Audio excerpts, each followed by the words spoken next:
AIDS ఓ 2 దశాబ్దాల క్రితం ప్రపంచాన్ని గడగడా వణికించిన భయంకరమైన సమస్య. క్షణికమైన సుఖం కోసం పాకులాడి వారిని పట్టుకుని మట్టుబెట్టేసిన మహమ్మారి. లక్షలాది మందిని పొట్టనబెట్టుకున్న ఓ భయంకరమైన వ్యాధి. ఇప్పటిదాకా ఇది రాకుండా వ్యాక్సిన్ లాంటిది ఏదీ రాలేదు, కానీ దీని నుంచి రక్షణగా ఓ ఇంజెక్షన్ మాత్రం అందుబాటులోకి వచ్చింది. ఎయిడ్స్ గురించి ఇక భయపడాల్సిన పనే లేదంటూ దాన్ని తయారు చేసిన సంస్థ భరోసా ఇస్తోంది. ఇంతకీ ఈ ఎయిడ్స్ ఎందుకు వస్తుంది?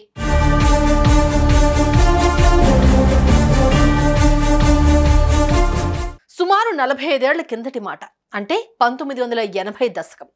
తొలిసారిగా ప్రపంచం ఎయిడ్స్ అనే పదాన్ని విన్నది.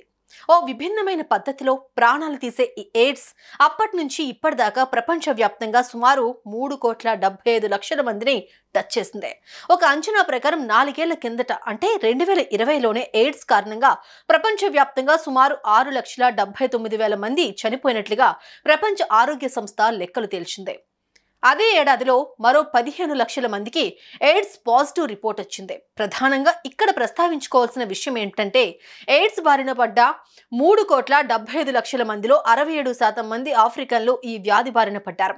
అసలు ఈ వ్యాధి ఎందుకు వస్తుంది అన్నది ఒకసారి మననం చేసుకుందాం.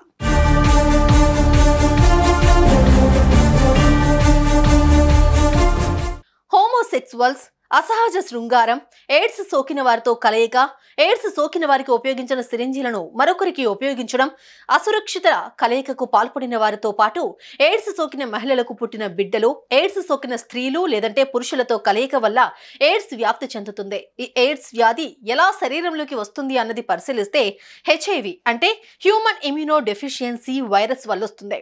ఈ వైరస్సే ఎయిడ్స్ వ్యాధికి దారితీస్తుంది. ఈ వ్యాధి డైరెక్ట్ గా ప్రాణాలు తీదు. ఇది ఆశించిన వారి వ్యాధి నిరోధక శక్తి క్రమక్రమంగా నాశనం అవుతుంది. అలా నిరోధక శక్తి తగ్గిపోయిన వారి శరీరం రకరకాల వ్యాధుల బారిన పడుతుంది. ఆ వ్యాధుల కారణంగానే మరణం సంభవిస్తుంది. మొదట్లో ఎయిడ్స్ బారిన పడ్డవారు మళ్లీ బతికే ఛాన్సే లేకుండా పోయింది. చాలా త్వరగా ప్రాణాలు పోయేవి. చనిపోయే నాటికి వారి శరీరాలు ఎముకల గూడుల తయారయ్యేవి. అలా ఎయిడ్స్ వ్యాధి సోకినా చనిపోయిన వారి శవాలను తాకేందుకు కుటుంబ సభ్యులు కూడా భయపడిపోయేవారు. బయట ఎక్కడన్నా ఆ వ్యాధితో చనిపోయినా ఊళ్ళోకి కూడా శవాన్ని రానిచ్చేందుకు జనం అనుమతించేవారు కాదు. అచ్చం కరోనాతో మరణించిన వారి తరహాలోనే ఆ మృతుల పట్ల వ్యవహరించేవారు.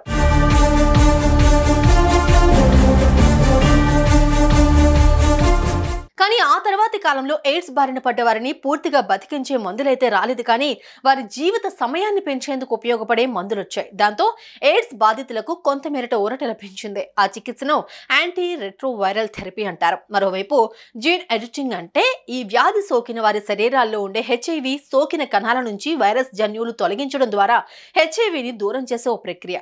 అటు ఈ వ్యాధి బారిన పడిన వారికి బోన్ మ్యారోని పూర్తిగా ట్రాన్స్ప్లాంటేషన్ చేసి వ్యాధి నుంచి దూరం చేసే మరో ప్రక్రియ. అయితే ఈ ప్రక్రియలు అత్యంత క్లిష్టంగా ఉంటాయి. చాలా ఖరీదైన చికిత్సలు కూడా. ఈ నేపథ్యంలో ఎయిడ్స్ నిరోధానికి వ్యాక్సిన్ తయారీకి కూడా కొన్ని ఫార్మా సంస్థలు దశాబ్దాల నుంచి ప్రయత్నాలు చేస్తూనే ఉన్నాయి. అయితే అవి ఇప్పటికీ సఫలం కాలేకపోయాయి.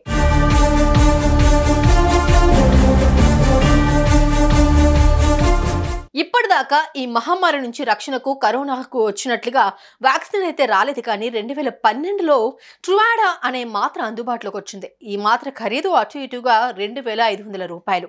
ఆ తర్వాత 4 ఏళ్లకు డెస్కోవి అనే టాబ్లెట్ అందుబాటులోకి వచ్చింది. 30 మాత్రలు ఉండే బాటిల్ ధర 24,000 రూపాయలు, అంటే ఒక్కో మాత్ర అటు ఇటుగా 800 రూపాయలు.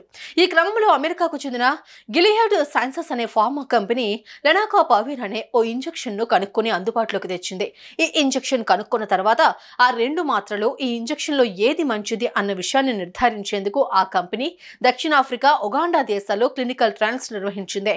ఈ పరీక్షల కోసం మొత్తం 5,000 మంది మహిళలను ఎంచుకున్నారు. వారిలో 2,134 మంది మహిళలకు ఈ ఇంజెక్షన్ ఇచ్చారు.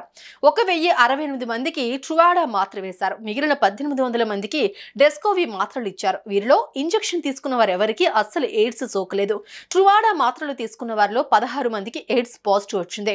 డెస్కోవి మాత్రలు తీసుకున్న వారిలో 40 మంది ఎయిడ్స్ బారిన పడ్డారు. దీంతో ఇంజెక్షన్ సక్సెస్ అన్నది నిరూపణ అయింది.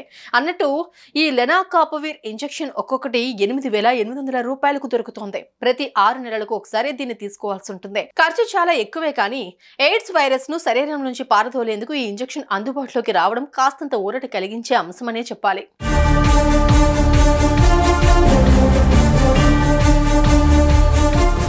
ఏ వ్యాధికైనా చికిత్స కంటే నివారణ ముఖ్యమన్నది గమనించుకోవాలి.